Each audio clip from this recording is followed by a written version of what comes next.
चलिए सर आगे चलते हैं आज की क्लास में। कल तक हमने एक जो टॉपिक पढ़ा था, माने हम जो डिस्कस किया था आपके साथ, वो था कौन सा? यूनिवर्स यानी कि ब्रह्मांड और जो है सोलर सिस्टम, सौर मंडल। कुछ इंपॉर्टेंट पॉइंट पर मैंने आपसे जो है बात कर ली थी। अब जो है नेक्स्ट एंट्री, जो नेक्स्ट टॉपिक हमारा रहेगा वो आ गया हमारे पास। अब जो है कौन सा? जो है फिजिकल ज्योग्राफी, यानी कि फिजिकल ज्योग्राफी से अब जो है दूसरा टॉपिकल हमारा जो है शुरू हो जाएगा। फिजिकल ज्योग्राफी यानी कि फिजिकल ज्योग्राफी के जो तीन पार्ट जो मेन हमने बताए थे। एक तो हमें जो है एटमॉस्फेयर में जाना पड़ेगा, ऊपर की तरफ जाना पड़ेगा एटमॉस्फेयर में। दूसरा जो है हमें जो हमारा स्थल मंडल है, जो हमारा लिथोस्फीयर है या स्थल मंडल है, दूसरा पार्ट वो वाला रहेगा आपके पास। यानी कि फिजिकल ज्योग्राफी में एक पार्ट तो आपका जो है मेन कौन रहेगा? एटमॉस्फेयर का रहेगा। दूसरा आपका जो है लिथोस्फीयर यानी कि जो है जो स्थल मंडल रहेगा। और तीसरा जो पार्ट है आपका वो हाइड्रोस्फीयर यानी कि जल मंडल रहेगा। यहाँ आपका वायुमंडल हो गया, इधर आपका जो है स्थल मंडल हो गया, और इधर फिर आपका जो है तीसरा कौन सा? जल मंडल हो गया। शुरू की क्लास को याद कीजिए आप। शुरू में मैंने आपसे बात कर ली थी कि फिजिकल ज्योग्राफी के अंतर्गत हम मेनली तीन पार्ट पर ही खाएंगे, यानी कि धरती पर जो धरती का सरफेस है, दूसरा जो है हाइड्रोस्फीयर जितने भी हमारे ओशियन वगैरह जो है आते हैं, और तीसरी चीज हमारी कौन सी? एक प्रकार से जो है कौन? वायुमंडल यानी कि आसमान की तरफ हमें जो है जाना पड़ता है। तो इसमें जो है सबसे पहले जो है क्या ले लेते हैं हम? अपना पहला जो है टॉपिक ले लेते हैं, कौन सा? एक प्रकार से कौन सा? स्थल मंडल वाला जो है टॉपिक हम ले लेते हैं। इसमें कौन सा? स्थल मंडल वाला टॉपिक जो है आ जाए करता है। अच्छा अच्छा, चलिए अब देखिए इसमें जो टॉपिक है, सबसे पहले आपको जो है हमें डिस्कस करना है कि रिलीफ क्या होते हैं। यानी कि उच्चावच को हमें जो है सबसे पहले क्या करना पड़ेगा? समझना पड़ेगा। हमें एक एक चीज को जो है बारीकी से देखना पड़ेगा। और उच्चावच क्या होते हैं, और फिर स्थल खंड यानी कि लिथोस्फीयर में जो कंस्ट्रक्शन हमें दिखाई देते हैं, पर्वत, पठार, नदी, घाटी, डेल्टा, है ना, ये तमाम चीजें जो है हमें स्थल आकृति के अंतर्गत जो है पढ़नी पड़ती हैं साहब। चलिए आगे आते हैं। चलिए सबसे पहले देखिए रिलीफ का अर्थ होता क्या है। दरअसल में रिलीफ क्या बोल रहा है, रिलीफ होता क्या है? सपोज कीजिए एक पॉइंट को देखिए आप कि उच्चावच, ठीक है, हमारी अर्थ का कंस्ट्रक्शन, हम बिग बैंग में आए थे, बिग बैंग से एक बार फिर से गैलेक्सी बना लीजिए, गैलेक्सी से जो है नेबुला आपका आ गया, नेबुला से जो है आपकी स्टार बने, और स्टारों ने और भी ज्यादा जो है क्या, एक प्रकार से प्लेनेट वगैरह बने थे, और प्लेनेट से जो है सैटेलाइट, जैसे अर्थ का प्लेनेट कौन सा हो गया? चंद्रमा आपका हो गया। उसी प्रकार जो है जब हम अर्थ पर पहुंचेंगे तो हम अर्थ की जो है काम कर रहे हैं, यानी कि कंस्ट्रक्शन को हम देख रहे हैं। इसके अंदर ऐसी शायद ही बहुत कम आकृतियां होंगी, स्थल आकृति, जो आपने कभी महसूस नहीं की होंगी। लेकिन अब हमें उस पॉइंट की तरफ से जाना पड़ेगा कि ये आकृतियां कैसी होती हैं, क्या क्या इनका है। तो दरअसल में रिलीफ बोलते किसे? सबसे पहले देखिए, सपोज कीजिए कि मैं इस पॉइंट पर खड़ा हूं। सपोज कीजिए एक व्यक्ति है, मैं हूं, या इस पॉइंट पर खड़ा है। दूसरा व्यक्ति जो है इस पॉइंट पर खड़ा है, इस पॉइंट पर दूसरा व्यक्ति जो है खड़ा है। तो इन दोनों के बीच के जो हाइट है, यानी कि जो वर्टिकल जो हाइट का जो अंतर आ रहा है, यही जो है क्या कहलाते हैं? रिलीफ कहलाते हैं। भाई कहीं पर्वत है तो कहीं क्या है? पठार है, तो कहीं क्या है? मैदान है। अब आप इतना तो अनुमान लगा ही सकते हैं ना कि पर्वत की हाइट कितनी होगी, पठार की हाइट कितनी होगी, और दूसरी मैदान की हाइट किसी होगी। तो रिलीफ क्या बोलते हैं? रिलीफ यही चीज होती है कि हमें दो पॉइंट की हाइट में जितना डिफरेंस आता है वही हमारा क्या कहलाता है? रिलीफ जो है कहलाता है। वही जो है हमारा क्या? रिलीफ एक प्रकार से जो है कहलाता है। अब देखिए, तो वह जो हाइट का अंतर है कि पर्वत, सपोज करो ये वाला पर्वत है, या इसके बगल में कोई दूसरा सा माउंटेन है, तो ये आपका रिलीफ हो गया, इसकी हाइट और इसकी हाइट, ये वाला आपका जो है रिलीफ हो गया। अब नदियों की अलग अलग हिसाब से हम काम करें, क्योंकि हमें तो माउंटेन में चढ़ना है ना। हमें, आप आर्मी में है, आपको माउंटेन में चढ़ना है, तो उसका आपको आइडिया लेना पड़ेगा पहले कि कहाँ पर किस टाइप का, कितनी हाइट है, कितना ढलान है।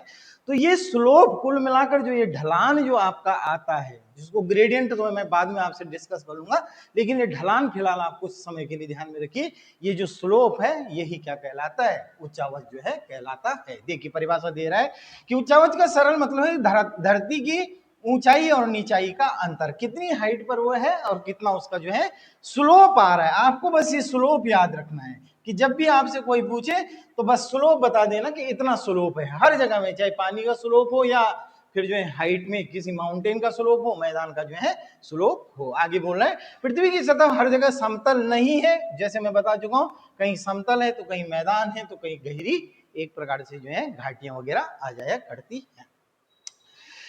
अब इसका मैंने आपसे एक चीज को पहले बोला था, याद कीजिए, मैंने हमें आपसे बोला था कि ठीक है हम जो है ब्रह्मांड यूनिवर्स तो पढ़ रहे हैं, लेकिन यूनिवर्स बहुत बड़ा होता है। लेकिन जब हमने कॉस्मोस की बात की थी तो एक सिस्टमेटिक तरीका मैंने बोला था कि ब्रह्मांड का जो सिस्टमेटिक तरीका होता है उसे ही कॉस्मोस कहते हैं, उसे भी ब्रह्मांड ही कहते हैं। अगर मीनिंग लेंगे आप तो उसे भी ब्रह्मांड कहते हैं, लेकिन जो है वैज्ञानिक जो दृष्टिकोण है उसी के अनुसार कह रहा है कि धरातल के इसी ऊंचे नीचे स्वरूप को और उसकी बनावट को क्या कहा जाता है, उच्चावच यानी कि रिलीफ कहा जाता है। तो अब आप समझ गए होंगे कि जितना भी जब भी आप प्रकृति के करीब जाओगे, कहीं भी आप देखोगे, जब आप कभी घूमने जाओगे या फिर जो है रिसर्च करने जाओगे या फिर जो है अन्य किसी मुद्दे से जाओगे, तो आपको इतना ध्यान में रखना है कि जो स्लोप होता है दो पॉइंटों के बीच वही जो है क्या कहलाता है, उच्चावच कहलाता है। चलिए अब आगे आइए, अब उच्चावच होते कितने प्रकार के हैं। अब उच्चावच के हमने जो है तीन ऑर्डर, एक तो आपका जो है एग्जाम हॉल में आएगा कि कितने ऑर्डर के जो है रिलीफ होते हैं, तो आपको ध्यान में रखना है फर्स्ट ऑर्डर का रिलीफ होता है, सेकंड ऑर्डर का रिलीफ होता है और थर्ड ऑर्डर का रिलीफ होता है। उच्चावच समझ गए, यानी कि अंतर, स्लोप में अंतर। तो सबसे पहले जो है फर्स्ट ऑर्डर का रिलीफ देख लेते हैं कि फर्स्ट ऑर्डर में क्या हुआ था। अब मैंने आपसे एक चीज को कहा था कि मैंने कहा सन था, लास्ट फिर हम सन पर चल लेते हैं क्योंकि सन से पहले का आपने बहुत अध्ययन कर लिया है। सन था, सन से क्या बनी, एक प्रकार से जो है अर्थ बनी, लेकिन अर्थ के में पहले जो है एक था पेंजिया, बाद में इसका और आगे करेंगे अर्थ का पेंजिया, पेंजिया।